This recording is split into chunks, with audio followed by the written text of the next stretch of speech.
अस्सलामुअलैकुम। क्या हाल चाल है बच्चों। तो आज हम क्लास 9th का एक नया चैप्टर लेकर आए हैं, that is chapter number 5, physical states of matter. Okay, तो हमने 4 चैप्टर्स कवर कर लिए हैं अल्हम्दुलिल्लाह रब्बिल आलमीन, और आज हम 5वां चैप्टर स्टार्ट करने वाले हैं, that is physical states of matter. तो बेटा इस चैप्टर में हम मैटर की फिजिकल स्टेट्स के बारे में पढ़ेंगे। जैसे आप नाम से आपको पता चल रहा है, फिजिकल स्टेट्स ऑफ मैटर। अब मैटर क्या है, अब चैप्टर नंबर 1 में पढ़ के आए हैं, you know that anything that has mass and occupy space. बेटा हर वो चीज जिसका वजन हो और वो जगह भी घेरती हो, उसको हम क्या कहते हैं, मैटर कहते हैं। तो आपको सबसे पहले मैटर की डेफिनेशन आनी चाहिए, तो हम मैटर की डेफिनेशन डिफाइन करेंगे। एनीथिंग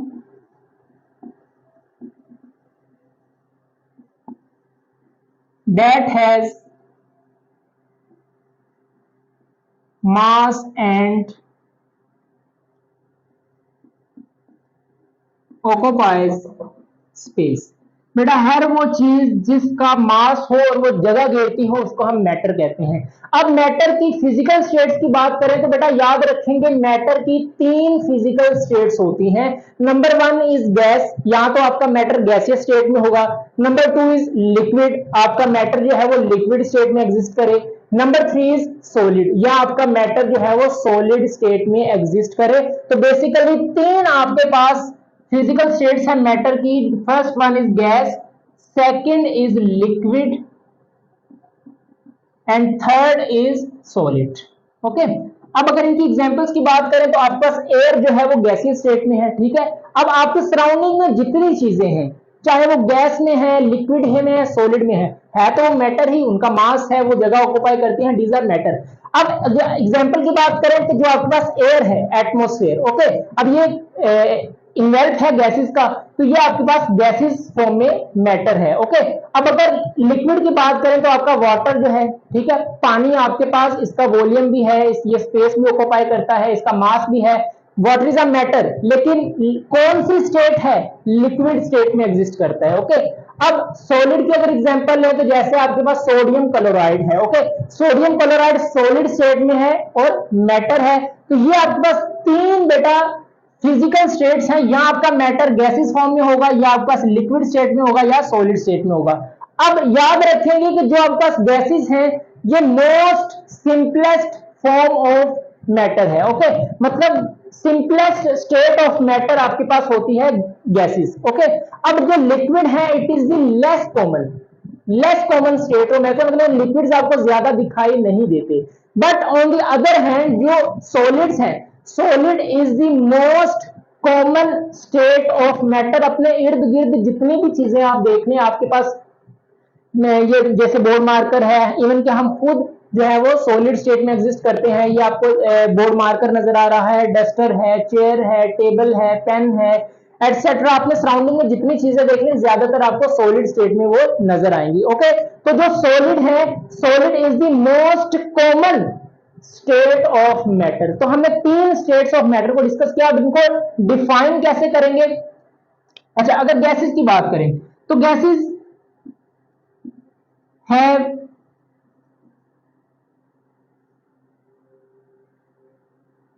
definite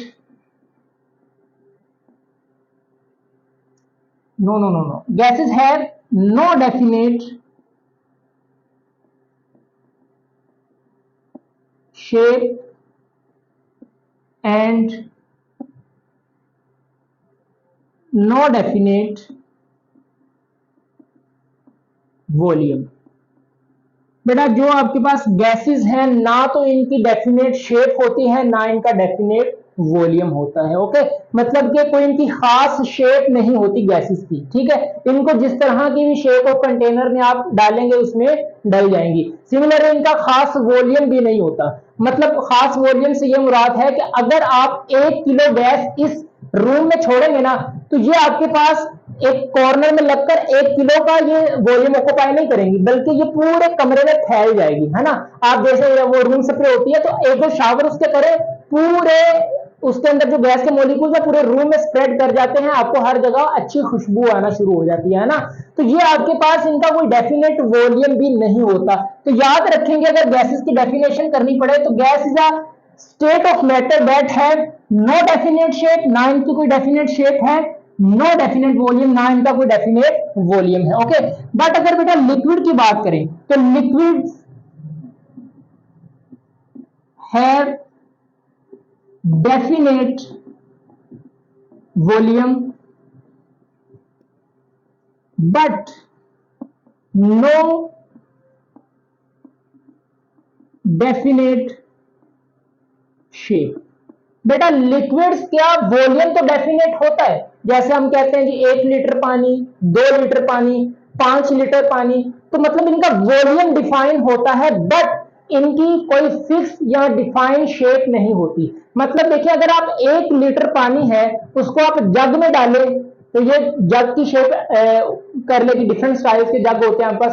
अगर आप 1 लीटर पानी को बोतल में डालें तो ये जो बोतल की शेप होगी उसको अटेन कर लेगी, ठीक है। अगर आप 1 लीटर पानी को कूलर में डाल दें, ठीक है, तो ये कूलर का शेप जो है उसको अटेन कर लेगी। मतलब कि जो लिक्विड्स हैं इनका वॉल्यूम तो डेफिनेट होता है लेकिन इनकी शेप कोई डिफाइन नहीं होती। ओके, अब अगर सॉलिड्स की बात करें तो बेटा solids have definite volume and definite shape. जो सॉलिड्स हैं उनका वॉल्यूम भी डेफिनेट होता है, उनकी शेप भी डेफिनेट होती है। ओके, मतलब उनका वॉल्यूम जैसे यहां पर देखिए डस्टर है आपके पास, सॉरी बोर्ड मार्कर है, तो देखो आपको एक खास वॉल्यूम दिखाई दे रहा है कि डस्टर ने सॉरी ये आपका बोर्ड मार्कर ने इतना ही वॉल्यूम अटेन करना है, ठीक है। अच्छा, अब अगर आप कहें कि सर इस बोर्ड मार्कर को अगर आप कोई बिल्कुल बारीक सा सुराख है, ठीक है, आप कहेंगे सर इसको उसमें डाल दें तो क्या डलेगा? नहीं। मतलब कि इनकी कोई खास शेप भी है और खास इनका वॉल्यूम भी होता है। तो याद रखेंगे कंपैरिजन अगर करें तो जो गैसेस हैं ना इनकी डेफिनेट शेप होती है ना इनका डेफिनेट वॉल्यूम होता है। लिक्विड जो है इनका डेफिनेट वॉल्यूम तो होता है लेकिन डेफिनेट शेप नहीं होती। और जो आपका सॉलिड्स हैं इनकी डेफिनेट शेप होती है, डेफिनेट वॉल्यूम होता है। ये तो होगी इनकी डेफिनेशन। अच्छा, अब अगर इनकी अगर फिजिकल प्रॉपर्टीज की बात करें, ठीक है, अब हम बेटा गैसेस, लिक्विड्स और सॉलिड्स इनमें कंपैरिजन करने वाले हैं।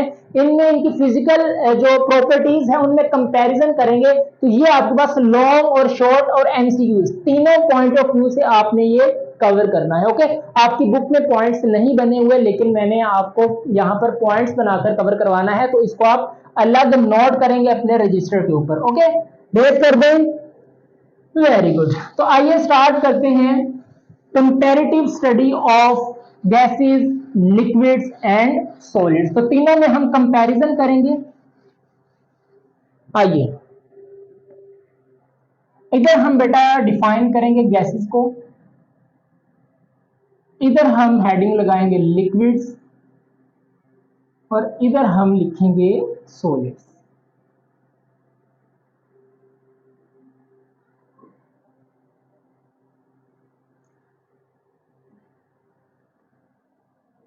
ले जी, फर्स्ट पॉइंट,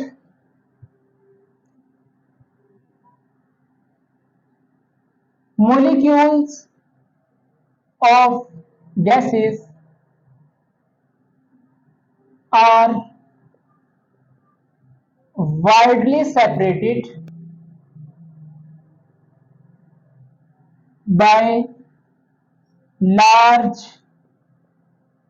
empty स्पेसिस। बेटा ये फर्स्ट पॉइंट है, आपने याद रखना है कि जो गैस के मॉलिक्यूल्स हैं ये एक दूसरे से बहुत दूर होते हैं। मतलब एक गैस का मॉलिक्यूल और दूसरे गैस के मॉलिक्यूल के दरमियान बहुत ज्यादा डिस्टेंस होता है, इनमें बहुत ज्यादा एम्प्टी स्पेसिस पाई जाती हैं। ओके, तो यही मैंने फर्स्ट पॉइंट लिखा है कि molecules of gases are widely separated, बहुत एक दूसरे से सेपरेट होते हैं, दूर होते हैं। किस वजह से?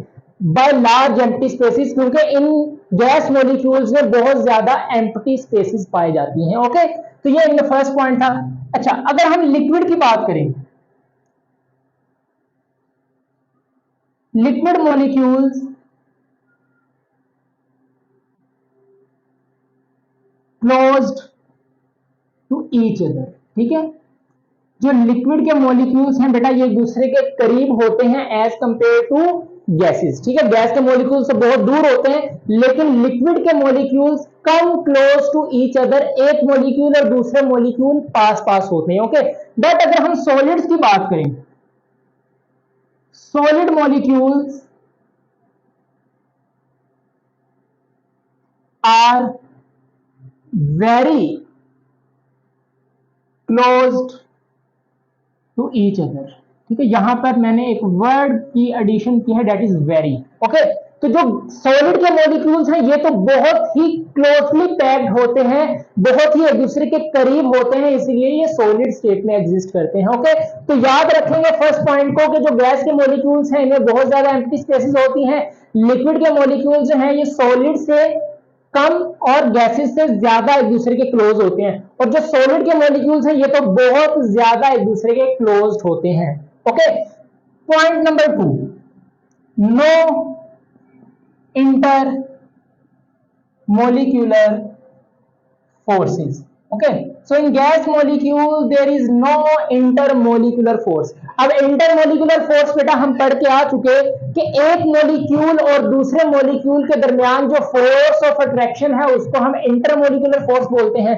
अब जो गैस के मॉलिक्यूल्स हैं इनमें किसी किस्म की इंटरमोलिकुलर फोर्स नहीं होती। देखिए अगर फोर्स ऑफ अट्रैक्शन नहीं है गैस मॉलिक्यूल्स में, इसी वजह से तो इनमें एम्प्टी स्पेसेस हैं। अगर कोई फोर्स ऑफ अट्रैक्शन हो तो वो फोर्स ऑफ अट्रैक्शन गैस के मॉलिक्यूल्स को आपस में जोड़कर रखें, लेकिन कोई फोर्स ऑफ अट्रैक्शन को इंटरमोलिकुलर फोर्स ना होने की वजह से गैस के मॉलिक्यूल्स बहुत वाइडली होते हैं, बहुत वाइडली सेपरेटेड होते हैं, okay. So there is no intermolecular force present between gas molecules. अच्छा अगर लिक्विड की बात करें, वीक इंटर मोलिकुलर फोर्सेस, जो बेटा लिक्विड के मॉलिक्यूल्स हैं इनमें इंटरमोलिकुलर फोर्सेस होती हैं लेकिन वीक होती हैं, ओके। लेकिन अगर हम सॉलिड की बात करें तो स्ट्रॉन्ग इंटर मोलिकुलर फोर्सेस, तो जो सॉलिड्स हैं बेटा इनमें बहुत ज्यादा स्ट्रॉन्ग इंटरमोलिकुलर फोर्स होती हैं, और इन्हीं स्ट्रॉन्ग इंटरमोलिकुलर फोर्स होने की वजह से जो गैस लिक्विड्स के सॉलिड्स के मॉलिक्यूल्स हैं ये बहुत एक दूसरे के क्लोज्ड पैक्ड होते हैं, ओके। दोनों पॉइंट समझ आ गए। Number 3, in gas molecules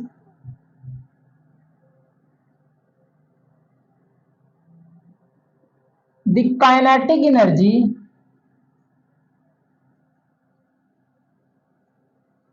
is high. बेटा जो गैस के मॉलिक्यूल्स हैं उनकी काइनेटिक एनर्जी बहुत ज्यादा होती है, ओके। अब काइनेटिक एनर्जी इनकी ज्यादा है इसीलिए तो ये रैंडमली मूव करते हैं। मैं आपको एग्जांपल देता हूं, देखें फॉर एग्जांपल अभी आपने खाना खाया, आप में फुल ऑफ एनर्जी है, तो आप क्या करेंगे, आप टिक कर नहीं बैठेंगे, उछले कूदेंगे, खेलेंगे, दौड़ेंगे, भागेंगे, है ना। लेकिन अगर आपको अच्छी खासी भूख लगी हो तो आप में हिलने की भी सकत नहीं होती, ठीक है। आप एक ही जगह यूं करके पड़े रहते हैं।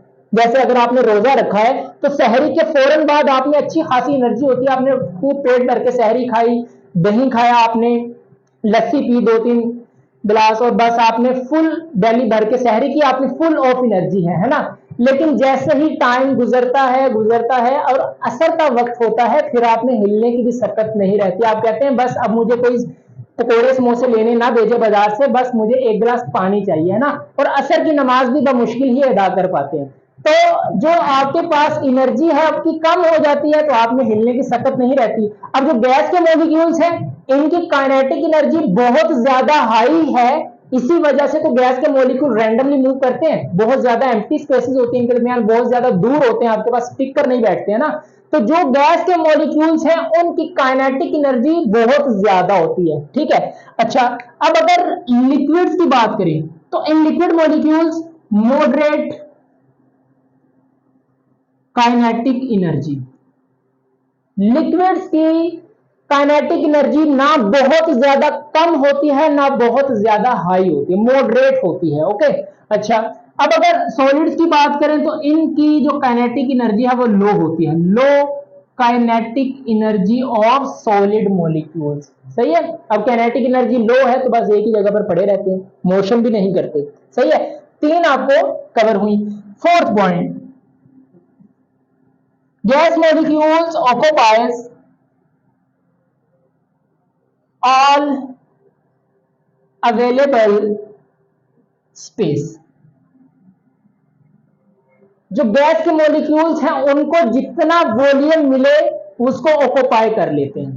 ठीक है। जैसे हमने अपने पहले एग्जांपल ली तो अगर आप इस रूम में 1 किलो की गैस रखेंगे ना तो वो गैस के मॉलिक्यूल 1 किलो का वॉल्यूम ऑक्युपाई नहीं करेंगे, वो पूरे आपके पास रूम में स्प्रेड कर जाएंगे। ठीक है।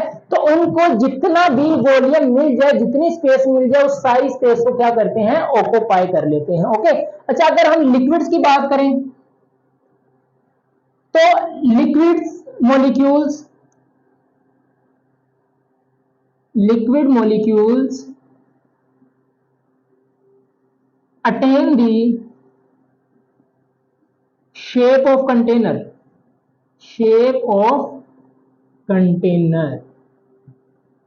आप जिस शेप ऑफ कंटेनर में लिक्विड मॉलिक्यूल्स को रखेंगे उसी में ये चली जाती हैं। ठीक है। जैसे आपके पास 1 लीटर पानी है, उसको आप बोतल में डालें, बोतल की शेप अटेन कर लेगा। उसको आप जग में डालें, जग की शेप अटेन कर लेगा।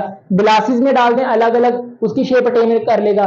कूलर में डाल दें, उसकी शेप अटेन कर लेगा। ठीक है। तो इनकी कोई डेफिनेट शेप तो होती नहीं है, तो जिस भी इनकी शेप ऑफ कंटेनर में इसको रखें उसी को ये अटेन कर लेते हैं। बट जो आपके पास सॉलिड्स हैं इनका वॉल्यूम तो क्या होता है, फिक्स होता है, वॉल्यूम फिक्स्ड। ओके। तो ये आपके पास 4 डिफरेंस हो गए। अच्छा जी, नेक्स्ट आपके पास ये चारों को नोट करें, फिर इसको मैं रेज करके ऊपर लिखता हूं। नोट कर लिया, रेज कर दूं। ओके। इसका स्क्रीनशॉट ले लिया करें या इसको नोट करते रहा करें साथ साथ।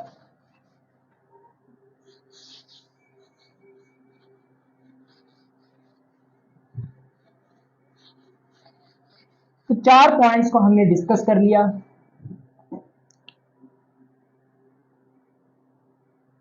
अब पॉइंट नंबर 5 है आपके पास।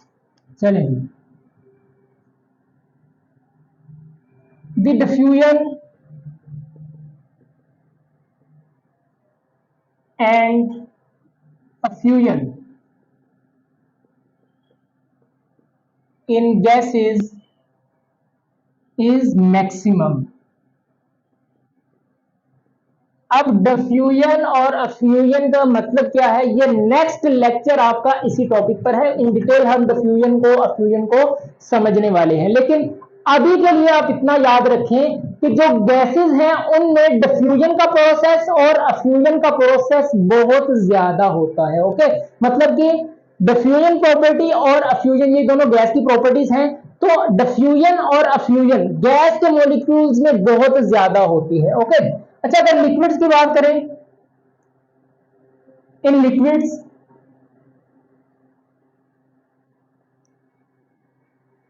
Diffusion is less than gases. इसमें भी डिफ्यूजन होती है लेकिन गैसेस से कम होती है। ओके। और जो आपके पास सॉलिड्स हैं, in solids no diffusion and effusion. बेटा जो सॉलिड्स हैं उसमें ना डिफ्यूजन का प्रोसेस होता है और ना अफ्यूजन का प्रोसेस होता है। ओके। अच्छा, अब नेक्स्ट आप याद रखें, गैसेस में जो अफ्यूजन है इज प्रेजेंट। बहुत इंपॉर्टेंट, याद रखिएगा, गैसेस में अफ्यूजन होती है लेकिन लिक्विड में अफ्यूजन नहीं होती। Effusion absent. सिमिलरली जो सॉलिड्स हैं इनमें भी जो अफ्यूजन है वो नहीं होती, अफ्यूजन एब्सेंट। अब आपसे कैसे पूछा जाएगा, देखिए एमसीक्यूज के लिए आपसे पूछा जाएगा कि अफ्यूजन की प्रॉपर्टी किस स्टेट ऑफ मैटर में होती है। आपको ऑप्शन दे देगा, गैसेस, लिक्विड्स, सॉलिड्स या ऑल ऑफ दीज। ठीक है। तो आपने याद रखना है कि जो अफ्यूजन है वो सिर्फ गैसेस में होती है, ना लिक्विड में होती है, ना सॉलिड में होती है। जैसे यहां पर मैंने सिर्फ डिफ्यूजन का लिखा है, ठीक है, तो अफ्यूजन सिर्फ गैसेस में होगी, लिक्विड और सॉलिड में नहीं होती। But on the other hand जो डिफ्यूजन का प्रोसेस है, डिफ्यूजन का प्रोसेस गैसेस में भी होगा, लिक्विड्स में भी होगा, लेकिन सॉलिड्स में नहीं होता। ठीक है, तो याद रखेंगे कि गैसेस में डिफ्यूजन भी होती है, अफ्यूजन भी होती है, लिक्विड्स में डिफ्यूजन होती है, अफ्यूजन नहीं होती, और जो सॉलिड्स हैं उसमें ना डिफ्यूजन होगी ना अफ्यूजन होगी। ठीक हो गया ना। तो अभी के लिए आप नाम याद रखें, आप कहेंगे पता नहीं ये डिफ्यूजन अफ्यूजन क्या है, बहुत आसान कॉन्सेप्ट है, ये पूरा चैप्टर बड़ा इजी मजेदार इंटरेस्टिंग चैप्टर है। ठीक है, तो आने वाला लेक्चर, इससे नेक्स्ट कमिंग लेक्चर डिफ्यूजन और अफ्यूजन पर ही होगा, सही, उसको हम इन डिटेल इंशाल्लाह कवर करेंगे। ठीक है, तो ये आपके पास इनकी प्रॉपर्टीज होगी। अच्छा, अब एक प्रॉपर्टी और लिख लें, इफेक्टिव कुलियन इज प्रेजेंट। जो बेटा गैसेस होती है उसमें अफेक्टिव कुलियन होती है, इसमें भी होती है affective कुलियन is present, but solids में नहीं होती। क्या लिखेंगे? अफेक्टिव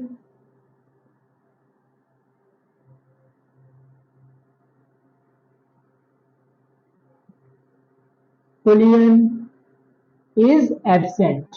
ठीक है, तो अगर आपने एक याद कर ली बाकी आपको वैसे याद हो जाएंगे। ठीक है, अच्छा, अब अगर एग्जांपल्स की बात कर लें, ठीक है, गैसेस की एग्जांपल एयर आ जाएगा आपके पास, बहुत सारा गैसेस है इसमें, बहुत सारी गैसेस हैं, मीथेन, ओके, एटसेट्रा। तो these are the gases state of matter. अच्छा, अगर हम लिक्विड्स की बात करें तो इसकी एग्जांपल्स में आप वाटर लिख सकते हैं, अल्कोहल लिख सकते हैं, तो these are the liquid state of matter. Solids की बात करें तो NaCl, ठीक है, नमक जो होता है आपका, sodium chloride, diamond, et cetera, these are the solid state of matter. Okay, तो आज हमने कंपैरेटिव स्टडी की है गैसेस की, लिक्विड की, सॉलिड की। ठीक है, तो आपको अलग अलग अगर गैसेस पर शॉर्ट क्वेश्चन आ जाए तो ये पार्ट लिख देंगे, लिक्विड्स पे आ जाए तो ये पार्ट लिखेंगे, और अगर आपको सॉलिड पर आ जाए तो ये, और अगर लॉन्ग क्वेश्चन में कंपैरिजन पूछ ले कि what is the comparative study between gases, liquids and solid, या difference between physical properties of gases, liquids and solids, तो आप ये टेबल अच्छा सा ड्रॉ करके आएंगे। ठीक है, तो आपकी बुक में ये टेबल ड्रॉ नहीं है, लेकिन यहां पर मैंने इसको कर दिया। हाँ, एक चीज गैसेस के बारे में याद रखें, इंट्रोडक्टरी लेक्चर में आपके पैराग्राफ में एक बात लिखी है कि जो प्रेशर है, pressure is the significant property of gases.